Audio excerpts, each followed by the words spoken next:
Ya Bu Ida, mohon disampaikan ini tempatnya di mana, terus temanya apa untuk Sarasehan budaya ini. Terus setelah itu mengapa dilaksanakan kegiatan Sarasehan itu. Salam Rahayu untuk semuanya. Saya Ida Skarkinasih. Sekarang kita ada di Paseban Skarkinasih yang ada di lereng Gunung Penanggungan, tepatnya di area Patetan Jolotundo. Hari ini tanggal 7 Agustus 2022 kita mengadakan Sarasehan yang kita undang narasumbernya adalah Mbah Gatot dari Sesepuh Seloliman dan Profesor Sumanto Al-Qurtubi yang kita mengambil tema tentang merawat keberagaman budaya, spiritual dan juga kepercayaan lokal kita untuk memperkuat jati diri dan ketahanan bangsa. Di luar sana sekarang kita lihat makin rentannya anak-anak bangsa mudah diadu domba dengan isu agama dan juga perbedaan-perbedaan budaya dari berbagai kalangan masyarakat. Nah, hal inilah, keprihatinan inilah yang membuat kita bergerak untuk terus melakukan dialog-dialog tentang budaya, tentang agama, dan tentang spiritual lokal agar meminimalkan salah paham di antara kita, di antara sesama anak bangsa yang berbeda kepercayaan ini. Oke. Kalau mungkin harapan ke depan dengan dilaksanakan ini apa, Bu? Harapan ke depan tadi dalam dialog sudah dalam Sarasehan tadi sudah disinggung juga sama Profesor bahwa kita harus naik lagi dari yang tadinya toleransi menuju ke pluralisme. Jadi tidak hanya toleransi tapi menuju pluralisme lebih tinggi, suatu pemahaman yang lebih dalam lagi untuk lebih mau memahami orang lain tentang apa sih perbedaannya, kenapa sih itu, apa sih kesamaannya. Maka apabila kita sudah bisa duduk di ranah pluralisme, kita akan bisa mendapatkan suatu kebijaksanaan untuk bersikap kepada orang lain. Oke, kira-kira Sarasehan ini tadi dari paguyuban atau Yayasan Nusantara kita itu yang diundang siapa saja?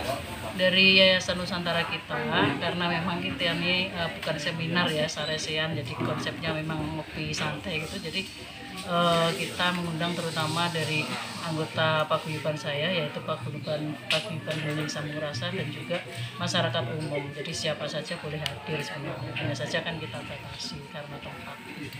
Oke, terima kasih buat Bu Ida. Seperti biasa nanti kalau ada tambahan nanti kita kontak. Nah, ini sekarang untuk Pak Profesor Sumanto, Pak Prof, kira-kira dari beberapa peran aktif yang dilaksanakan tadi, baik pertanyaan maupun yang disampaikan kepada teman-teman penggiat budaya, kira-kira di Sarasehan ini tanggapan Pak Prof seperti apa? Ya, saya kira itu bagian dari cermin apa yang terjadi di masyarakat kita ya. Jadi pertanyaan dari berbagai macam teman-teman itu sebetulnya refleksi apa yang terjadi dalam konteks keindonesiaan, baik masa lampau maupun sekarang. Nah, karena itu saya sangat mengapresiasi sharing pendapat yang mereka lakukan, karena sebenarnya itu fakta yang tidak bisa kita bantahkan, seperti itu. Berikutnya ini ada beberapa yang harus saya pertanyakan.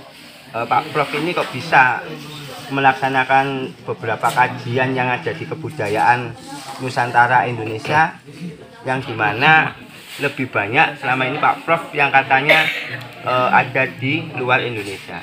Apa ketertarikannya Pak Prof untuk memberikan edukasi maupun wawasan tentang kebudayaan yang semacam menilik atau mungkin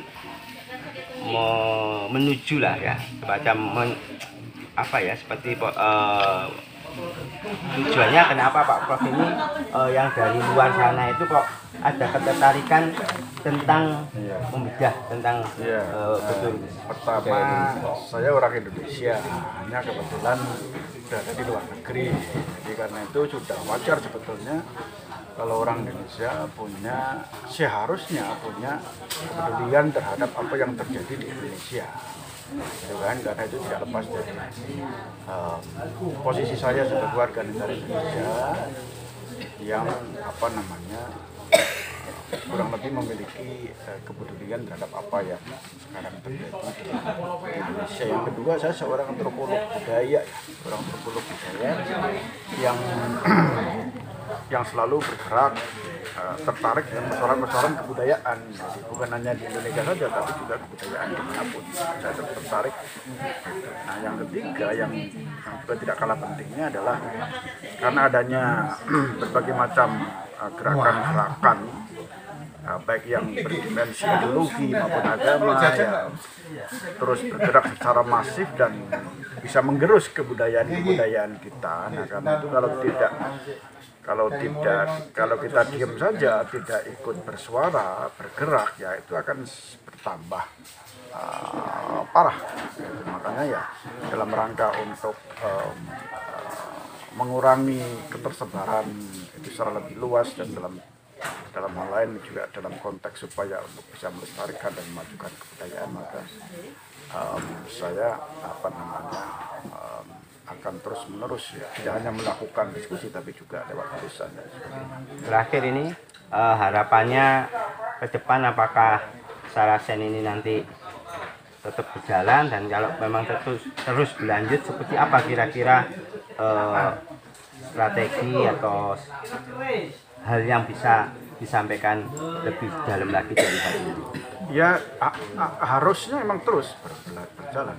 Soal berapa kali dalam setahun itu tergantung kebutuhan dan tergantung waktu, ya, yang tersedia. Jadi mungkin bisa dibuat tema-tema diskusi yang lain, mungkin sampaian juga bisa menjadi langsung membicarakan tentang problem aksara Jawa yang begitu kompleks, gitu kan. Jadi supaya teman-teman yang lain juga paham dan mengerti, karena tidak semua yang hadir tentu paham. Nanti mungkin suatu saat mengundang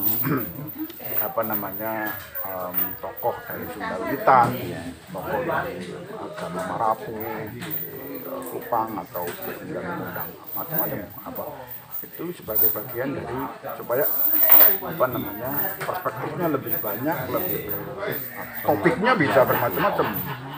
Itu dari agama, spiritualitas, atau mungkin ada topik-topik kesenian, cerita tentang dunia seni yang beraneka ragam. Nah, itu bisa jadi kegiatan topik yang bisa dilanjutkan, dilaksanakan secara Oke, saya rasa cukup, dan ini sangat bisa memberikan nanti pemberitaan yang baik untuk masyarakat. Sekali lagi selamat sore.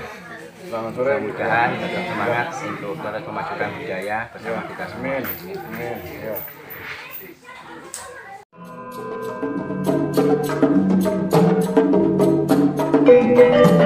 Amin.